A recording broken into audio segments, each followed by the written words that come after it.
Bom dia a todos e obrigado por aguardarem.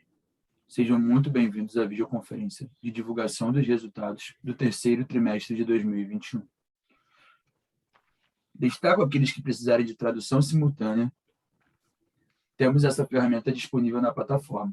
Para isso, basta clicar no botão Interpretation através do ícone do globo na parte inferior da tela e escolher o seu idioma de preferência, português ou inglês. Informamos que esta videoconferência está sendo gravada e será disponibilizada no site de RI da companhia, no endereço ri.açaí.com.br, onde já se encontra o release de resultados e a apresentação no link que iremos colocar no chat. Durante a apresentação da companhia, todos os participantes estarão com microfones desabilitados. Em seguida, daremos início à sessão de perguntas e respostas. Para fazer perguntas, clique no ícone de Q&A na parte inferior de sua tela e escreva o seu nome, empresa e idioma. Ao ser anunciado, uma solicitação para ativar seu microfone aparecerá na tela. E então, você deve ativar o seu microfone para fazer perguntas. Orientamos que as perguntas sejam feitas todas de uma única vez. Ressaltamos que informações contidas nesta apresentação e eventuais declarações que possam ser feitas durante a videoconferência relativas às perspectivas de negócios, projeções e metas operacionais e financeiras do Açaí constituem-se em crenças e premissas da administração da companhia, bem como informações atualmente disponíveis. Considerações futuras não são garantias de desempenho. Elas envolvem riscos, incertezas e premissas, pois se referem a eventos futuros e, portanto, dependem de circunstâncias que podem ou não ocorrer. Investidores devem compreender que condições econômicas gerais, condições de mercado e outros fatores operacionais podem afetar o desempenho futuro do Açaí e conduzir a resultados que diferem materialmente daqueles expressos em tais considerações futuras. Agora, passarei a palavra a Gabriela Lu, diretora de Relações com Investidores do Açaí. Olá, bom dia a todos e a todas. Agradeço a participação de vocês aqui na videoconferência de resultados do terceiro TRI de 21 do Açaí. Queria apresentar os palestrantes que estão presentes hoje nessa discussão. A gente está com o Belmiro Gomes, nosso diretor-presidente, a Dani Sabag, diretora administrativa financeira, e o Vlamir dos Anjos, o nosso vice-presidente comercial e logística. Antes de começar a apresentação, vou passar a palavra para o Belmiro para as considerações iniciais. Bom dia a todas, bom dia a todos. Obrigado, Gabi. Em primeiro lugar, gostaria de agradecer aos participantes, quem estiver nos ouvindo, divulgação e resultado do terceiro trimestre. Antes de iniciar, agradecer o time do Açaí, o grande responsável, são mais de nossas quase 55 mil pessoas espalhadas em todo o Brasil, em diversas lojas, grandes responsáveis por os números que, na nossa visão, foram fortes no terceiro trimestre e que falaremos mais adiante. Pode passar o outro slide, Gabi. Bem, como vocês já viram no número, a receita líquida nesse terceiro trimestre, ela teve um avanço importante, principalmente quando nós consideramos que o ano passado foi um ano que, impulsionado pela inflação, auxílio emergencial, mas principalmente pela inflação, nós tivemos um salto importante, acima de 30%, foi o terceiro trimestre de 2020, foi o trimestre de maior crescimento. Com isso, os números apresentados dentro desse trimestre, 10,8 bilhões de venda líquida e 11,7 de faturamento bruto, ele perfaz um total de crescimento, no total de acumulado dos 2 anos, de 56%. Quando nós olhamos para 3 anos, praticamente essa venda equivaleu, dentro da histórica da saída, da trajetória de crescimento, de duplicação do faturamento da companhia, duplicação da companhia num ciclo de cada 3 anos, conforme tem ocorrido nessa última década, numa trajetória de forte crescimento que a companhia tem apresentado.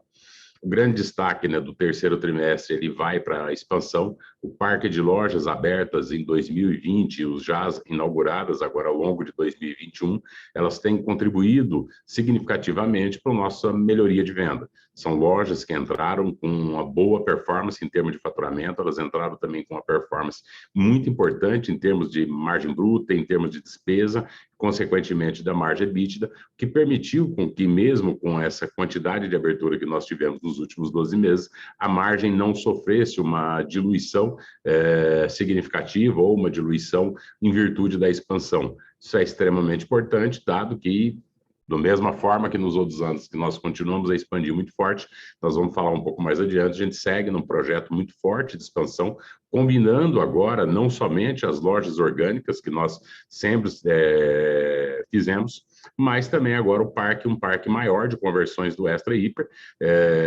conversões essas que foram feitas já nos últimos 5 anos, né, das lojas inauguradas em 2020, nós temos 3 conversões, que são as 3 lojas em melhor faturamento e melhor resultado já dentro do primeiro ano.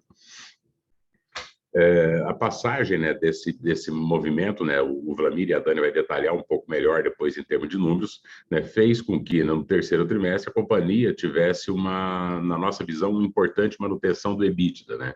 Quando a gente exclui os créditos fiscais de 187 milhões desse terceiro trimestre, né, olhando para o EBITDA totalmente operacional, porque o crédito, embora obviamente bem-vindo, é um crédito totalmente monetizável, ajuda no caixa da companhia, é resultado, de fato, composição do lucro líquido, mas quando se olha a performance operacional da margem EBITDA, nós conseguimos manter no terceiro trimestre uma estabilidade em relação ao ano de 2020.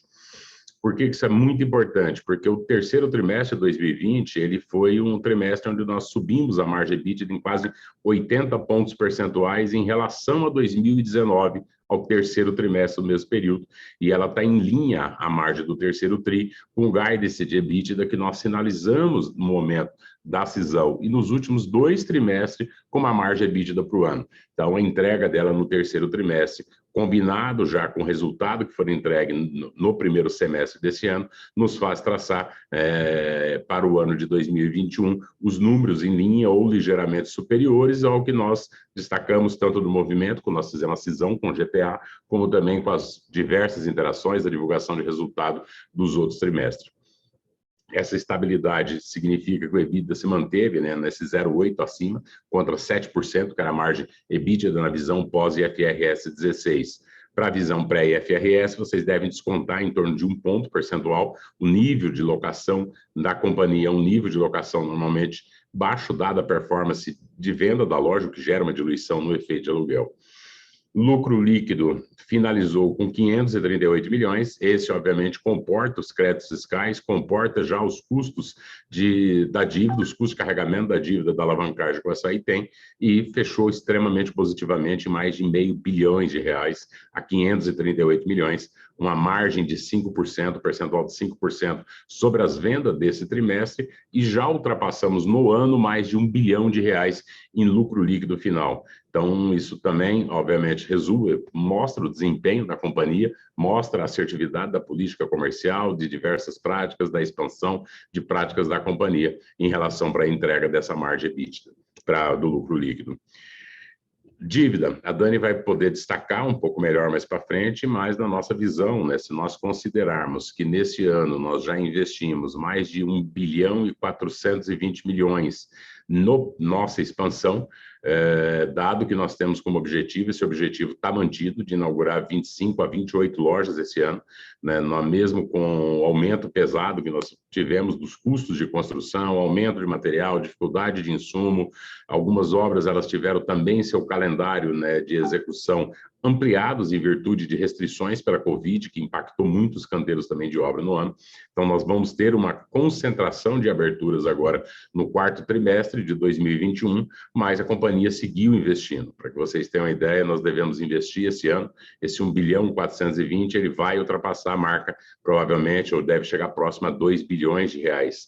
A maior parte dele é para investimento para novas lojas, lojas orgânicas, o CAPEX de reforma normalmente, ou de outras demandas de CAPEX nossa, ele não é relevante perante o investimento de expansão, mesmo com essa massa de investimento que ela deu um total líquido de 651 milhões agora no terceiro trimestre, somado a um pagamento de JCP extraordinário que foi feito da ordem de 63 milhões, a companhia segue, como nós sempre destacamos, extremamente geradora de caixa. Com isso, segue-se numa curva de desalavancagem, né? A dívida, a relação dívida líquida EBITDA, ela tem uma importante redução, ela cai 0,6 em relação ao ano anterior, saindo dos 2,49 para 1,84, e mesmo em valor nominal, mesmo com o aumento da Selic, a massa de investimento, o JCP, em valor nominal também ela se reduz a perto de 200 milhões de reais. Se quiser avançar para o próximo slide. Essas 25 ou 28 lojas, né, elas vão adicionar para o Assaí aproximadamente mais 11,5% em termos de área de venda. Ela tem sido, né, nos últimos anos, a expansão, a abertura de loja, a entrada em novas praças e praças importantes, que o Assaí tem muitas vezes uma loja, 2 lojas, ela vai seguir agora dentro da nossa expansão orgânica, ele vai falar um pouco isso mais no final, mas na nossa visão, nós vemos o mês, o trimestre muito positivo. É um trimestre que ele combina um pouco, né, as primeiras reações do mercado, né, a não digamos o fim da pandemia, né, mas a menor medidas restritivas, né, especialmente no setor de food service. Parte do food service ainda está muito impactado, né, principalmente o food service, quando nós olhamos para o almoço executivo, dado que a maioria das companhias, dos escritórios continuam home office, então boa parte do público que acabava indo para trabalhar numa empresa e almoçava próximo daquela companhia, esse setor ainda está extremamente impactado, da vida noturna também impactado, e obviamente, né, que o aumento da inflação, não somente nos alimentos, como nós víamos no ano passado, né, mas neste ano, né, se somou aos alimentos diversos outros setores, com destaque para preço de combustível, derivados de petróleo, energia elétrica, faz com que, obviamente, a gente tenha hoje um menor poder de compra da população brasileira. Então, há uma ansiedade geral, acho que de todo o setor, de como que ele deve operar agora dentro do quarto trimestre, uma vez que tem setores importantes que ficaram fechados, né, ao longo da pandemia, né? Há uma expectativa também, diante dos possíveis aumentos de incentivo do governo, uma vez que a inflação acumulada ela tirou muito poder de compra da população, tem um efeito, o Vladimir vai falar um pouco sobre o efeito trade-down que a gente vê hoje nesse momento. Isso deve, obviamente, boa parte desses novos recursos ser destinado para alimentação, né? Outros setores, outros comércios podem ser talvez um pouco mais impactados, bens duráveis, eletrodomésticos, materiais de construção, mas o alimentar é sempre o setor de maior resiliência, e nós, por estarmos sendo o setor de menor custo, consequentemente de menor preço de venda, obviamente torna-se cada vez o segmento de atacarejo, cada vez mais atrativo para a população, mais atrativo, né, para quem está buscando manter seus hábitos de consumo, suas marcas de consumo, e ainda continua uma solução extremamente importante para esse comerciante que pega agora o período de retomada.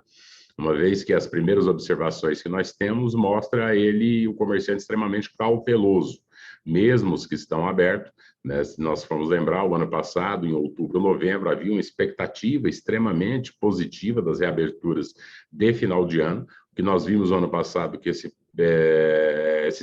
empreendedores, eles fizeram estoque, acabou que no Natal acabou sendo muito frustrante. Então, obviamente, isso faz com que, além por uma questão de menor caixa desse micro e pequeno empreendedor e dos pequenos comércios, ele também tem uma cautela com receio de repetir, né, muitas vezes agora em 2021, o que aconteceu em 2020. Não aparenta, a gente, felizmente, né, a população brasileira segue, né, o Brasil segue num avanço muito forte da taxa de vacinação, o que nos permite, né, vislumbrar, né, e para medidas restritivas menores, para que a população possa retomar hábitos importantes, especialmente ligados a turismo, viagem, festa, churrasco, confraternização, alimentação fora do lar, que é um setor extremamente importante para o Assaí. É um setor que as suas atividades, do mesmo jeito que nos impactou negativamente, né, o ano passado, especificamente falando desse setor, ele também deve sortir efeitos positivos na medida que esse cliente possa voltar para o segmento. E pode passar o próximo slide, e eu passo a palavra para o Vladimir dos Anjos, nosso vice-presidente comercial e logística. Muito obrigado. Bom dia a todas e todos. Primeiro, gostaria de agradecer a todos que estão participando aqui do nosso call. Obrigado pela participação. E antes de iniciar minha fala, também gostaria de agradecer todo o time do Assaí, em especial o nosso time de lojas, né, e das centrais de distribuição, que são essas pessoas que movimentam a companhia. Obrigado a todos. Falando um pouco sobre a digitalização do Assaí, da companhia, né, acho que tinha uma expectativa, uma cobrança do mercado forte já há vários trimestres, né, com relação a esse tema. Como a gente já comentou em outras oportunidades, a gente era uma subsidiária de GPA e a gente entendia estrategicamente que não fazia muito sentido concorrermos internamente, e por isso que a gente postergou ou adiou as iniciativas digitais na companhia. Após a cisão, em 1º de março, a gente começou um movimento da digitalização da companhia e rapidamente a gente conseguiu implementar. Fizemos uma parceria, é a primeira de outras que estão sendo trabalhadas, que a gente tem novidade aí para os próximos trimestres, com a Corner Shop. Rapidamente a gente conseguiu rolloutar, vamos dizer assim, em 16 estados, praticamente 2/3 das nossas lojas hoje já operam com um aplicativo do delivery, do e-commerce, trazendo um pouco de comodidade para os clientes em todo o Brasil. Acho que, Gabi, você pode... e falando um pouco com relação às vendas, né, da plataforma, está dentro das nossas expectativas, ainda estamos no início, né, praticamente 3 meses aí de operação, está dentro das nossas expectativas e com tendência de crescimento a cada trimestre. Tá? E conforme a gente vai abrindo lojas, as cidades que são atendidas também automaticamente já entram dentro da plataforma. Podemos seguir? Falando um pouco sobre a nossa margem bruta, né? Eu acho que gostaria de ressaltar, né, principalmente, vocês estão vendo na tela, a manutenção das nossas margens. São trimestres que não são comparáveis, o terceiro TRI de 20 com o terceiro TRI de 21. Esse ano, diferentemente do ano passado, a nossa campanha de aniversário ela ocorre nos meses de setembro e outubro. O ano passado, devido às restrições, às incertezas, até pela própria pandemia, a gente teve uma campanha de aniversário, sim, mas ela se iniciou praticamente na segunda quinzena de setembro, diferentemente desse ano, ela iniciou já no primeiro dia útil de setembro, 1º de setembro, a gente entrou com a campanha e com uma agressividade maior do que foi feito o ano passado, até porque a gente estava com muita restrição em loja, restrição de horário, enfim, não se compara. A gente também teve a oportunidade esse ano, com antecedência, de negociar junto aos nossos fornecedores, né, para que a gente efetivamente conseguisse fazer uma campanha como de costume. Todas as campanhas de aniversário do Assaí são muito fortes, onde a gente sempre consegue aumentar a nossa participação de mercado, dado que a assertividade da estratégia comercial ela tem se refletido nos números da Nielsen, né? O Assaí permanece ganhando share na base total e também na base mesmo as lojas. Mas falando um pouco sobre a questão da margem, um pouco da estratégia, e gostaria também de falar um pouco sobre a inflação, sobre o impacto da inflação no nosso negócio. A gente está num cenário adverso, que a inflação nos alimentos ela não está vindo por um aumento de demanda, mas sim por um aumento de custos, seja de insumos, seja questões cambiais, questão de energia elétrica, combustíveis, efeitos climáticos. Isso tem pressionado toda a cadeia de abastecimento e pressionado os fornecedores com aumentos de preço. O que a gente tem notado, né? Dado, como o Belmiro comentou, a queda de renda da população, a gente tem notado nas nossas lojas um trade-down de marcas acentuado, talvez até mais forte do que em outros momentos que o Brasil passou por dificuldades. A gente tem notado uma substituição de produtos e de marcas, seja a troca de um arroz tipo 1 por um arroz tipo 2, da carne bovina pelo frango, do arroz pelo macarrão, enfim, e de marcas premiums, né? Obviamente, o cliente trocando por marcas mais baratas. A gente já trabalhava muito forte com a questão do primeiro preço, das marcas de primeiro preço. A gente estrategicamente reforçou esse mix nesses últimos 2 trimestres, e isso fez com que a gente não sofresse tanto esses impactos inflacionários. A gente, como eu comentei, a gente observou esse trade-out de marca, mas a gente tem um indicador aqui que a gente chama de PMU, que é o preço médio unitário, onde a gente mantém uma estabilidade do preço médio e não tivemos praticamente uma redução em volume. E isso, para nós, é muito importante. A gente foca muito na questão da volumetria, né, da tonelagem que a gente vende. A gente, na base mesmo, as lojas tivemos uma pequena retração, podemos até dizer que, dado todo o cenário adverso que a gente enfrenta, uma queda de 30 bips no volume, praticamente insignificante. Isso fez com que a gente continuasse a nossa trajetória. Acho que gostaria até de aproveitar, eu acho que falar um pouco dessa questão dos fornecedores, né? A cadeia tem começado a mostrar sinais de regularização do abastecimento, diferente do que nós tivemos no trimestre anterior, porque você tinha demanda, mas não tinha produto, faltava muito insumo, faltou muita mercadoria, e agora a gente já trabalha com níveis de estoques mais adequados para o momento que a gente está atravessando, e já se preparando aí para o 4º trimestre, fortemente, que a gente, apesar do cenário, a gente está se preparando para fazer um 4º trimestre consistente. Obrigado, da minha parte era isso, eu devolvo a palavra para a Dani. Vai lá, Dani. Obrigada, Wlamir. Pessoal, bom dia a todos. Eu vou dar continuidade, então, aqui à apresentação e falar um pouco do EBITDA, né? Então, a gente vai falar do EBITDA ajustado. Então, excluindo os efeitos de créditos fiscais, né, o EBITDA no trimestre atingiu 838 milhões, né? Se a gente olha aí 5 anos para trás, é um EBITDA 4 vezes maior, então é bem significativa essa evolução.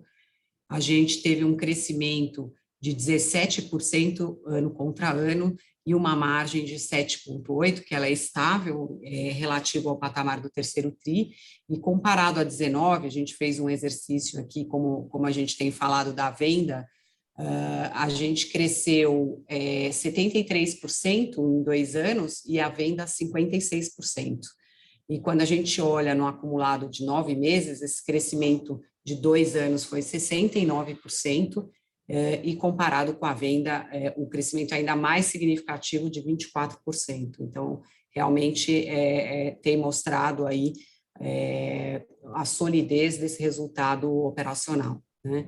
Então, esse resultado, de novo, reforça que mesmo com uma forte base de comparação de 2020, o Assaí segue entregando resultados bastante consistentes, em decorrência de toda a resiliência que o negócio apresenta, com essa alta performance, essa entrega, né, muito forte da nossa expansão e da rápida maturação das nossas lojas. Então, agora falando um pouco do lucro líquido para vocês, a gente, no trimestre, a gente alcançou 538 milhões de lucro líquido, um crescimento de 34% também em relação ao terceiro TRI, e um ganho na margem líquida de 0,6, né? Ponto percentual. Então, e no acumulado do ano, esse lucro cresce 54% e ultrapassa a marca do bilhão, né? A gente brinca aqui, atinge 1,1 bilhão, com margem de 3,6, uma evolução aqui de 0,8 em relação a 2020. E aí, lógico que a gente tem que fazer alguns ajustes nesse lucro, como a gente comentou inicialmente, tem 187 milhões de créditos tributários líquidos de R, então, no terceiro TRI, e de 228 nos 9 meses. Além disso, tem uma significativa diferença, né, entre a dedução de R devido ao pagamento de JCP que a gente fez no ano passado. Esse impacto é de 105 milhões no terceiro TRI 20 e de 22 milhões nesse terceiro TRI. Então, quando a gente exclui esses efeitos para fazer a correta análise do lucro, né, em bases comparáveis, a gente tem um crescimento no acumulado do ano de 39%. Então, de novo, bastante superior ao crescimento de vendas apresentado, né? Passando para o resultado financeiro, esse trimestre, a gente gosta de comentar o resultado financeiro antes dos juros do passivo de arrendamento, né? Então, ele foi negativo em 88 milhões, que equivale a 0,8 da receita, e bastante estável em relação ao período do ano passado. E no TRI a gente teve um maior custo da dívida, obviamente, devido ao aumento do CDI, que duplicou em relação ao ano passado, e a gente passou, então, no terceiro TRI 20, de 0,51% para 1,24% do CDI. Então, esse custo representou cerca de 60 milhões de reais no trimestre, tá?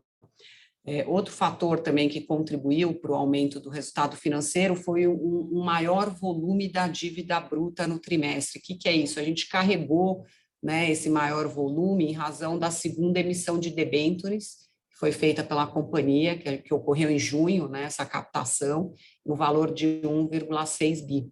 Com essa captação, a gente pagou uma debênture mais antiga, nossa, a segunda série da primeira emissão, e ela que venceu agora em agosto. Então, no final do trimestre, a gente tem esse carrego, vamos dizer assim, esse carregamento dessa dívida, desse volume a mais. Bom, esse movimento faz parte da nossa estratégia, né, de extensão do prazo da dívida, de melhorar o custo dela. Eu vou falar um pouquinho mais para frente no próximo slide, em maior detalhe, mas só para concluir esse slide, o resultado financeiro, então, excluindo os créditos fiscais, só para não deixar de comentar, ele representa 1% da receita líquida no trimestre, tá? Então, agora passando para o próximo, Gabi, a gente fechou o trimestre com uma dívida líquida de 5,2, né, uma redução de praticamente 150 milhões em relação ao terceiro TRI, 20, então, por mais um trimestre, a gente consegue reduzir a alavancagem da companhia, e ela vem sendo reduzida progressivamente. A gente encerrou o ano, o trimestre, a 1,84 dívida líquida EBITDA, o que é 0,6 vezes menor do que o terceiro TRI 20, né? Então, a gente estava a 2,50 no terceiro TRI 20, e como vocês têm acompanhado, esse indicador já caiu muito mais que uma vez, né? Então, a gente segue nessa desalavancagem pela forte geração de caixa da companhia. Bom, seguindo a explicação do refinanciamento que a gente fez, da primeira emissão de debêntures, além do pagamento da parcela que venceu em agosto, que eu comentei, nós pré-pagamos também a última série da primeira emissão, a quarta série, que no caso era a mais cara para a gente, com os recursos que a gente obteve da emissão de notas promissórias. A gente fez essa emissão de 2,5 bi, a CDI mais 1,5, né, o cupom dela, e a gente também pagou mais uma emissão ainda dentro do trimestre. E agora, no final de outubro, a gente teve mais uma emissão, que foi do CRI, e ela foi concluída esses dias. Com esses recursos, a companhia também finaliza esse processo de refinanciamento, e a gente paga a última série da emissão antiga até o final do ano, que é uma série a CDI mais 2,65, né? Com todo esse plano de refinanciamento, as captações totalizaram quase 6 bi já esse ano, praticamente 6 bi esse ano, né? Então, as captações também permitiram que a gente reduzisse o spread em relação ao CDI em cerca de 1 ponto percentual, e um alongamento desse prazo de dívida de 2 para 4 anos e meio, né? Então, era esse o ponto. Agora eu vou passar a palavra para o Belmiro para seguir com a apresentação. Belmiro.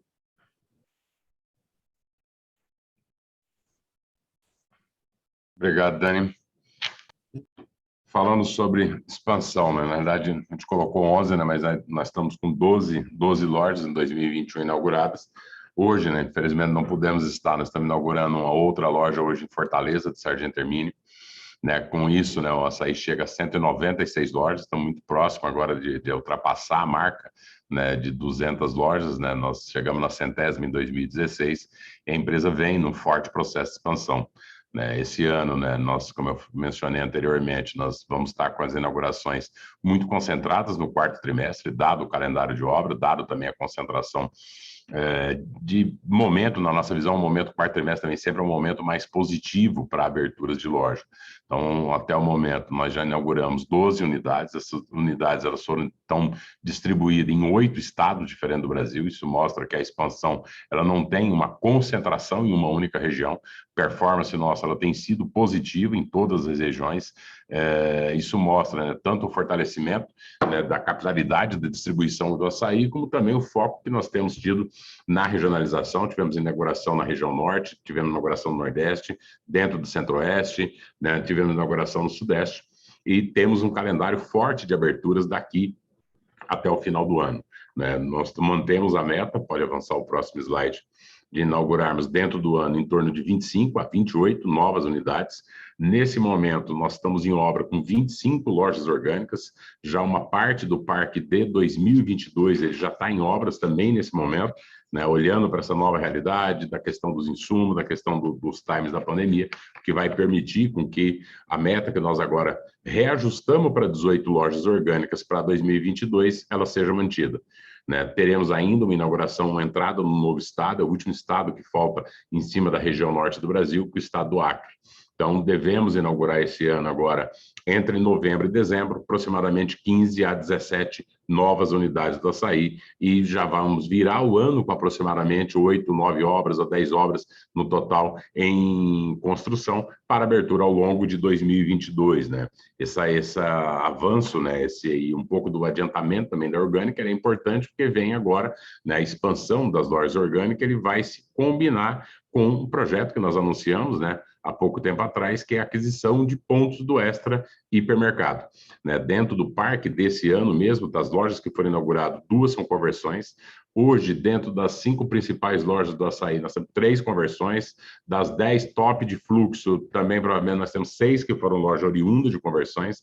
Para avançar do próximo slide. E voltando um pouco a esse ponto, né, destacando um pouco o mercado, né, a transação, né, nós começamos, né, assim que divulgou o fato relevante, né, a dar segmento agora externo dentro dela, com envolvimento de donos de terrenos, com envolvimento agora de empresas de construção, empresas de projetos, né, que para onde nós vamos transferir, né, muito da expertise que nós temos, seja na própria conversão e seja na própria expansão orgânica, para esse movimento dessa quantidade maior de conversões. Né, nós temos destacado, eu gostaria de aproveitar novamente a oportunidade para falar que são pontos um pouco diferentes, né, do parque orgânico atual do açaí, um pouco diferente também até das próprias conversões que nós fizemos anteriormente, né, de parte delas, dado que a maior parte desse parque de lojas agora que vem, ou quase na totalidade, são pontos irreplicáveis. Pontos que foram de lojas inauguradas há 20, 30 anos atrás, onde o mercado imobiliário ainda era possível se identificar um terreno de 40, 50 mil metros quadrados e colocar uma loja de 7 mil, 8 mil metros quadrados de área de venda, com uma quantidade gigantesca de estacionamento.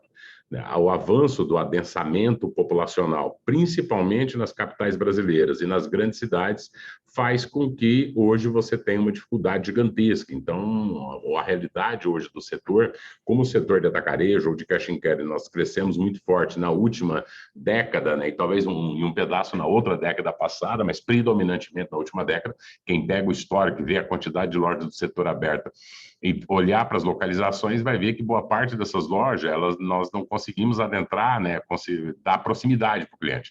Nós não conseguimos, muitas vezes, entrar dentro de regiões, né, um pouco mais centrais, e nesse movimento agora, dado o avanço da açaí, com uma oportunidade também de acelerar o crescimento nosso, né, a combinação da expansão orgânica com as conversões é a decisão mais acertada no momento.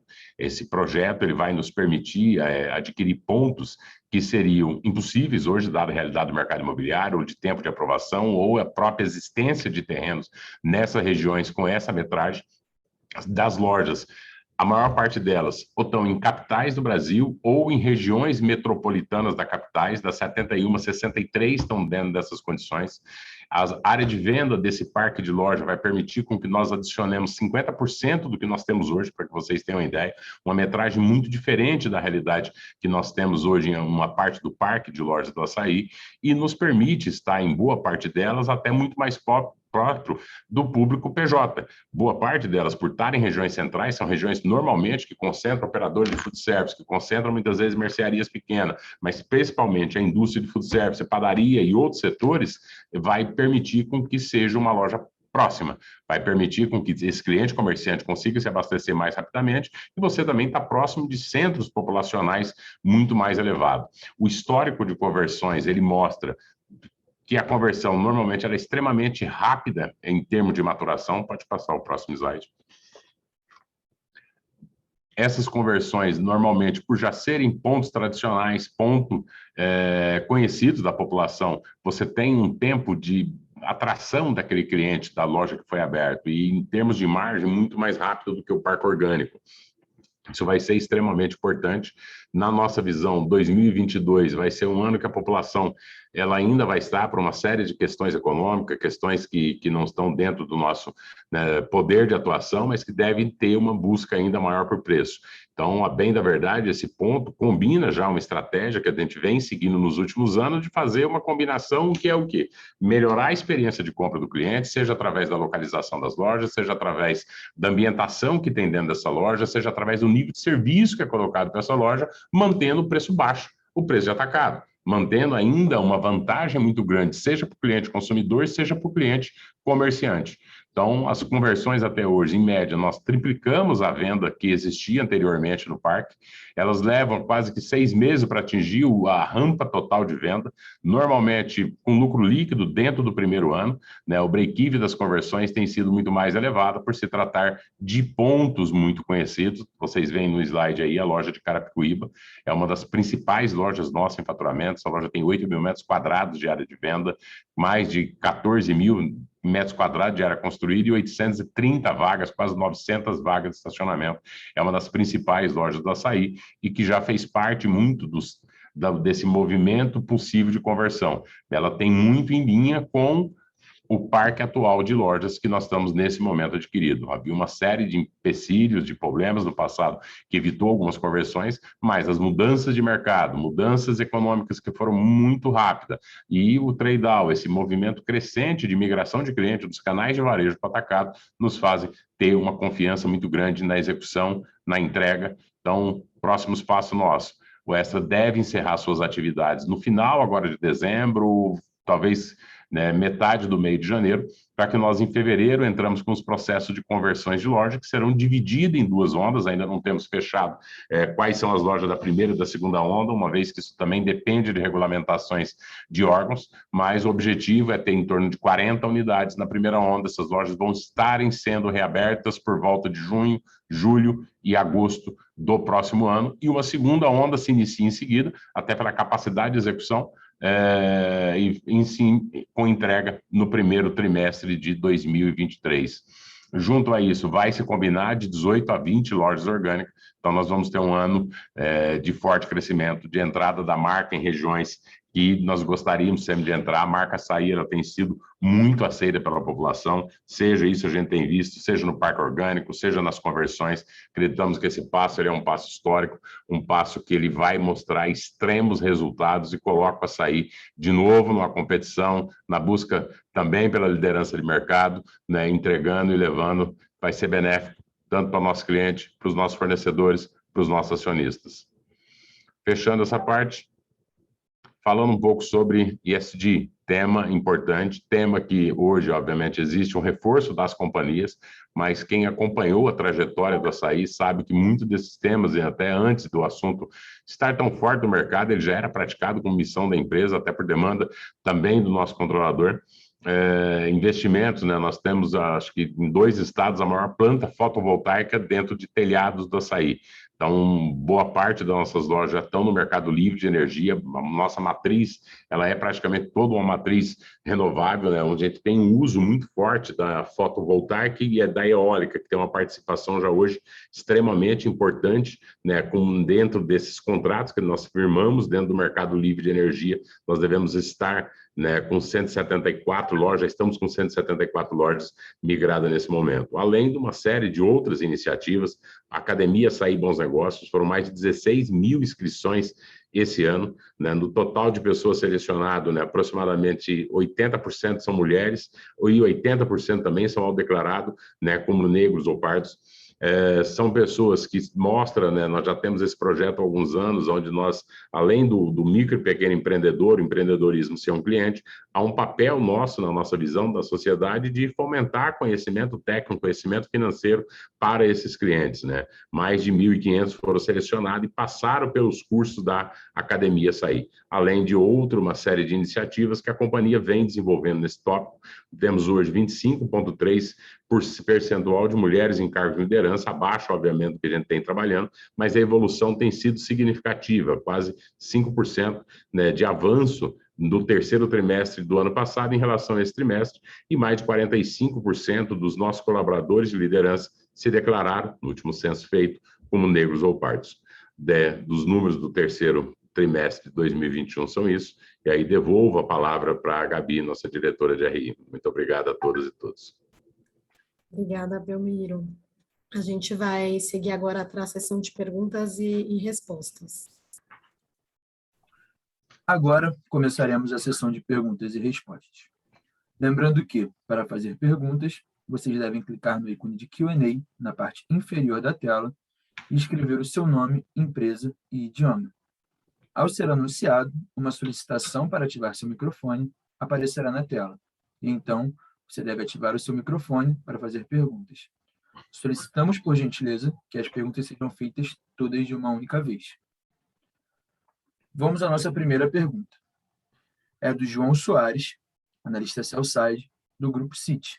Por favor, João, pode fazer a sua pergunta. Bom dia a todos, obrigado pelo call. Tenho 2 perguntas aqui. A primeira é em relação à margem bruta.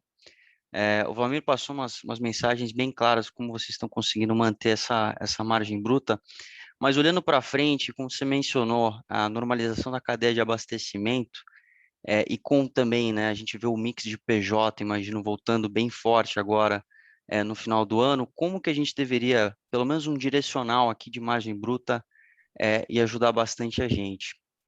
E uma segunda pergunta é em relação à alavancagem.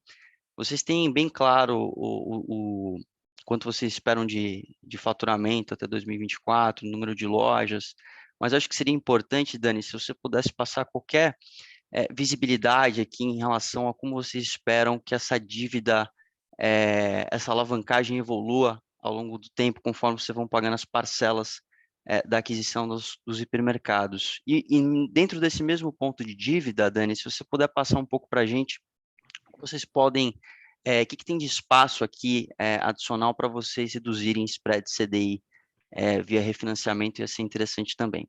Obrigado. Dani, começar pela dívida. Vamos. João, obrigada pela sua pergunta. Com relação ao trabalho do spread, né, de redução de spread, a gente já fez o trabalho e, como eu mencionei, a gente reduziu esse spread da dívida aí de CDI mais, né, a gente reduziu em 1 ponto percentual, tá? Então, esse trabalho, ele está concluído, tá? Com relação à sua pergunta da perspectiva de como vai ficar essa nossa dívida líquida EBITDA, em função dos pagamentos, né, como a gente vinha já falando para vocês, né, se a gente, pelo curso normal, pela geração de caixa da companhia, a gente teria em dezembro um patamar bastante confortável, aí abaixo de 1,5 vezes dívida líquida EBITDA, tá? Então, esse é o ponto de partida, vamos dizer assim. E aí, a gente, então, começa com os pagamentos a partir de dezembro, e 2022, vamos dizer, é o ponto mais relevante aí desse indicador, onde a gente atinge o máximo que a gente está prevendo é 2,5 vezes, tá? Mas muito rapidamente, é momentâneo esse aumento face aos pagamentos, e a gente, com a geração de caixa, a gente prevê, inclusive, que face a todo o pagamento de 4 bi, a gente tem uma necessidade de captação de apenas 2 bi, né? Então, é bem inferior ao montante total, e a gente, o ponto máximo, atinge 2,5, 2,5 vezes dívida líquida EBITDA, e rapidamente isso volta a cair ainda dentro de 2022. Vou falar da margem. Obrigado pela pergunta, João. Falando um pouco da margem, a nossa expectativa, na verdade, mesmo com a adição, com a reabertura da economia e o cliente PJ comprando um pouco mais na loja, obviamente esse cliente ele trabalha com uma margem menor, mas a gente continua observando, né, no movimento de mercado, a migração ainda de clientes consumidor final para as nossas lojas. Para vocês terem uma ideia, até o trimestre anterior, nós tínhamos uma penetração do cash and carry nos lares brasileiros na ordem de 63%, segundo o Nielsen. Isso já pulou para 65% agora, nesse trimestre. Então, foram adicionados uma quantidade significativa de novos lares comprando no canal. E como a gente tem uma assertividade, uma política bacana para o cliente PJ, a gente caiu no gosto também do consumidor, e até pelo fato da nossa expansão, as lojas estrategicamente estarem bem localizadas, bem centralizadas, mais próximo dos grandes centros populacionais, a gente acredita na manutenção da margem. Também temos trabalhado junto aos fornecedores para que garanta. A gente não vê perspectiva de perda ou de melhora. A gente vai trabalhar e acredita na manutenção dessa margem. Tá bom? Não sei se te respondi. Não, ficou bem claro, Wlamir. Só rapidamente um follow-up para Dani. Dani, em relação a novos refinanciamentos e oportunidades aqui de reduzir mais ainda o spread versus CDI, você pode compartilhar alguma coisa? João, na verdade, agora a gente já fez todo o esforço, né? A gente conseguiu reduzir todas as 3 emissões, algumas delas até pela metade. Por enquanto, não tem outras oportunidades que a gente está enxergando no mercado como está. Ok? Entendido. Obrigado pelas respostas, pessoal. Não.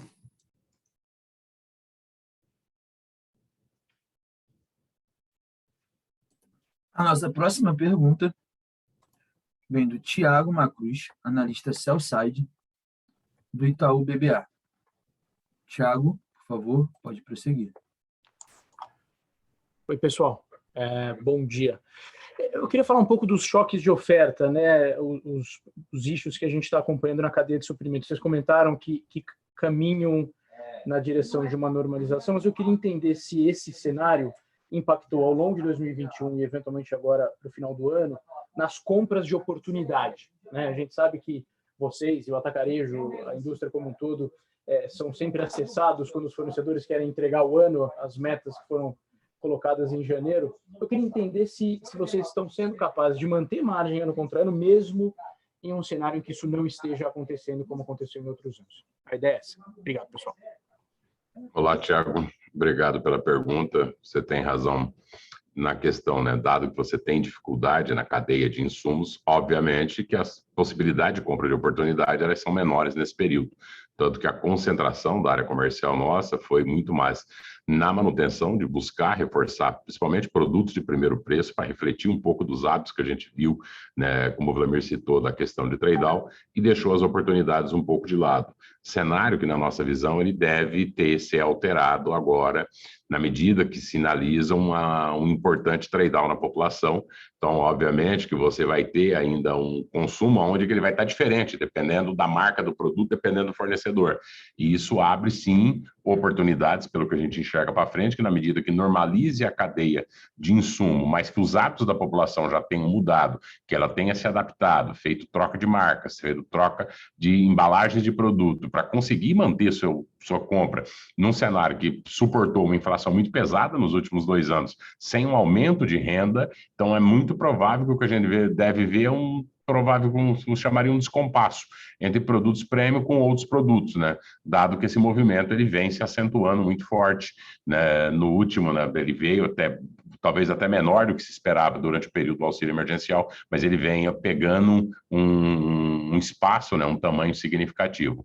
Então, isso deve normalmente voltar. É difícil ainda de prever sobre algumas outras cadeias, até porque, como o Wlamir destacou, nós estamos vivendo um momento de inflação onde ela não é originária do consumo, ela é originária de problemas externos, de aumento das commodities no mercado internacional, de uma série delas, né?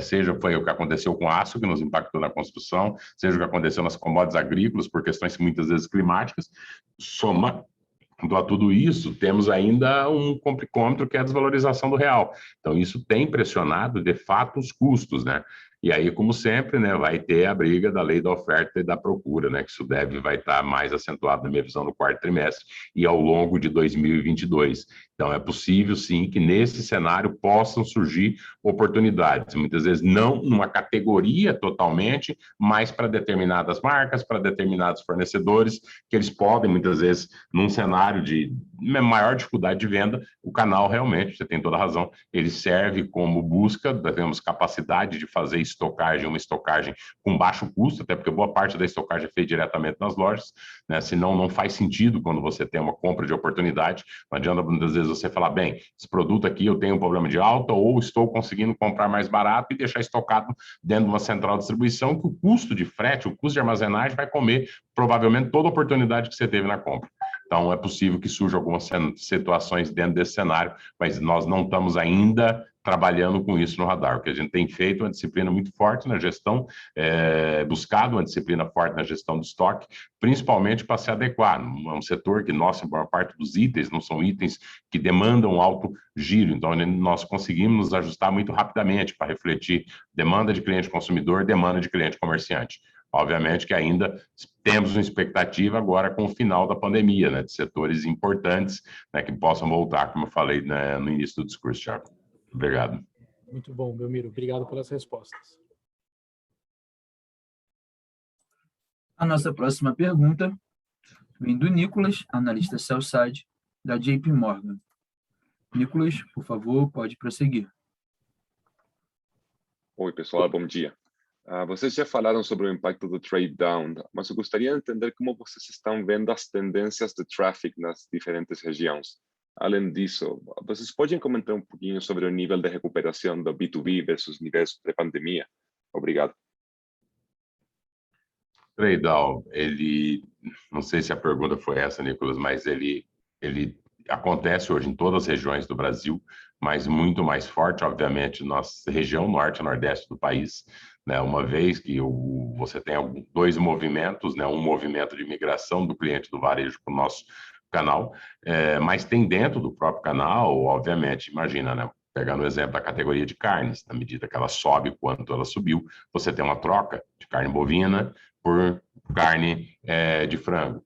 O que nesse cenário o cliente faz? Ele, além de fazer essa troca, ele busca concentrar muitas vezes as compras dentro do início do mês, dado que se você tem um dinheiro mais curto, que foi pressionado pelo aumento do gás, foi pressionado pelo aumento da energia elétrica, a tendência sempre em movimento, né, em períodos, né, iguais a esse, é você ter uma concentração dentro do início do mês. Então, a gente registra uma queda de fluxo parte desse fluxo, pelo que a gente tem acompanhado, né, dentro com os clientes, ele visa muito mais que o cliente olhe e fala, bem, agora eu também não tenho tanto impacto de restrição, estou num cenário de dinheiro curto, vou buscar um atacado para comprar de uma única vez e ele diminui as compras de reposição. Então, tanto o nosso canal provavelmente deve estar vendo esse movimento de venda concentrada no início do mês, mas principalmente os canais de varejo devem estar vendo uma situação muito parecida com isso.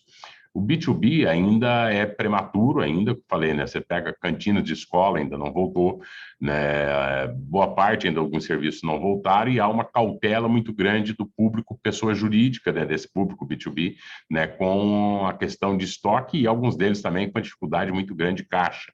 Teve, né? A gente vai saber, alguns setores, como eventos, buffet, quem sobreviveu mesmo agora, né, depois da crise, teve muita gente que, infelizmente, né, pelo longo período, pelas medidas restritivas, as empresas simplesmente desapareceram. Então, alguns setores a gente sabe que ele consegue se recompor mais rápido, como é o caso do food service, até porque demanda um nível de investimento menor, né? Ainda tem primeiros sinais, como a gente colocou na venda nesse início do terceiro trimestre, mas, obviamente, isso vai ser mostrado um pouco mais, talvez agora no quarto trimestre, né, e dentro do primeiro trimestre do ano do próximo ano.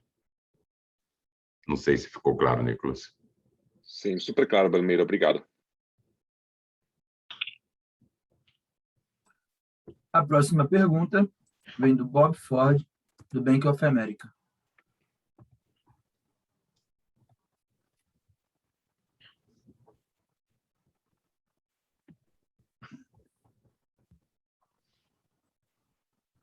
Bob, o microfone está aberto, pode fazer a pergunta.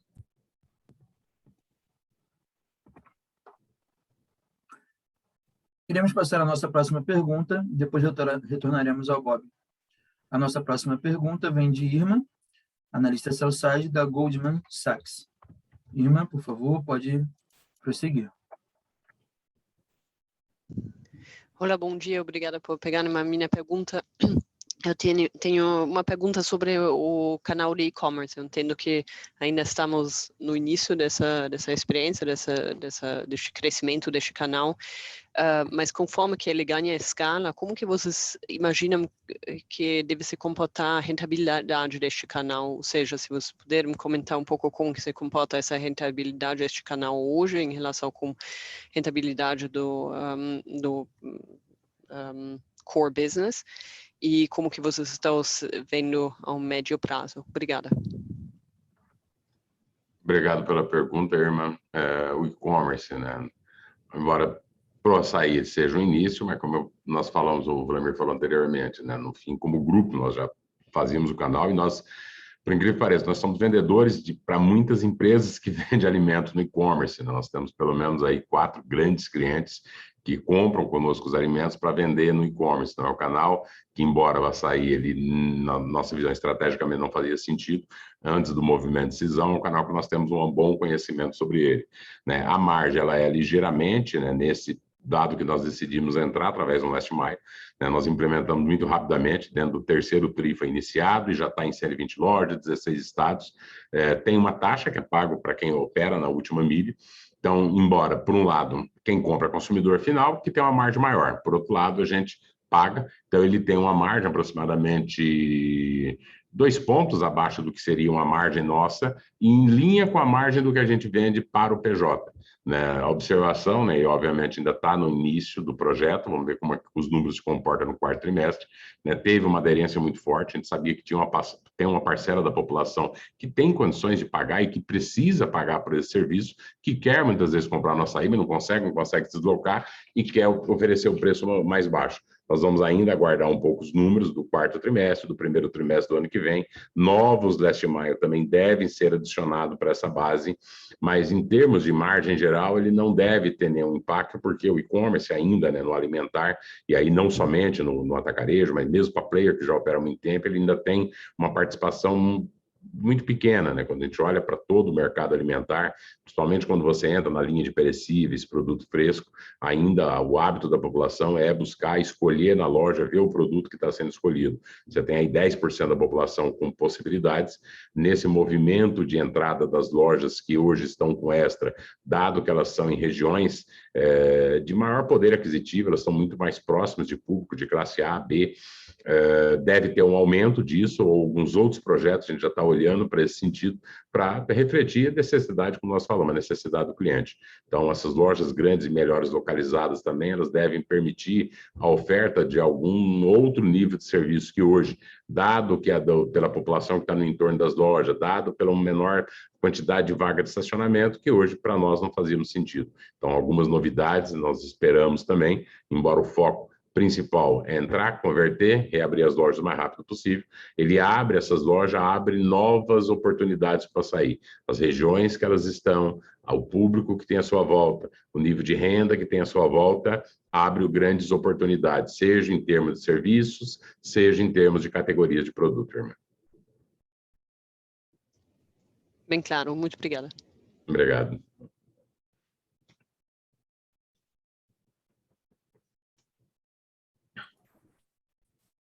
Lembramos que, para fazer perguntas, vocês devem clicar no ícone Q&A na parte inferior da tela e escrever o seu nome, empresa e idioma para entrar na fila.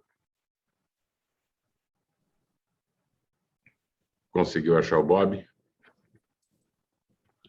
Acho que o Bob desconectou do call.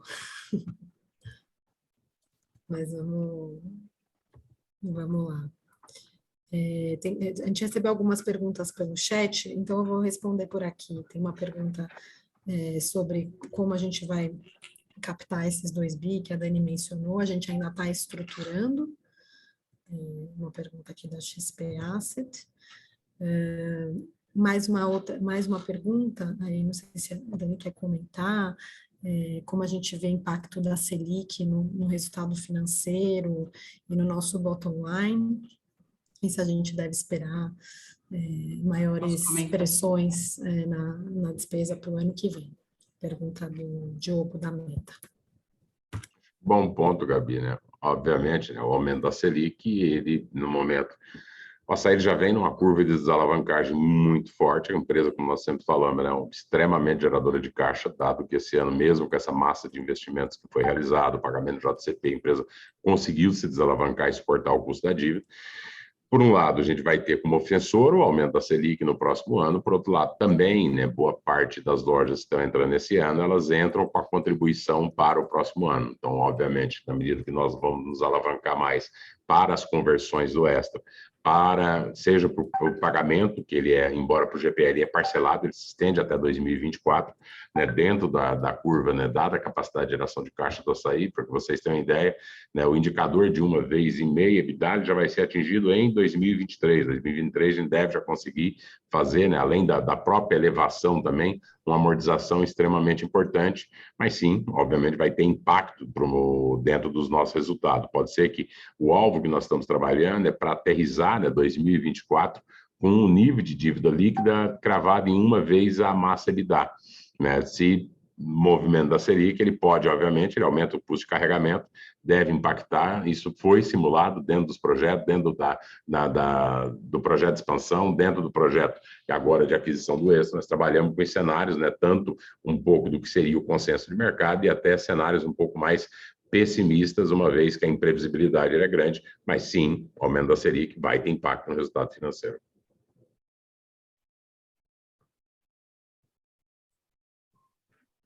Lembramos que, para fazer perguntas, vocês devem clicar no ícone Q&A na parte inferior da tela, escrever o seu nome, empresa e idioma para entrar na fila.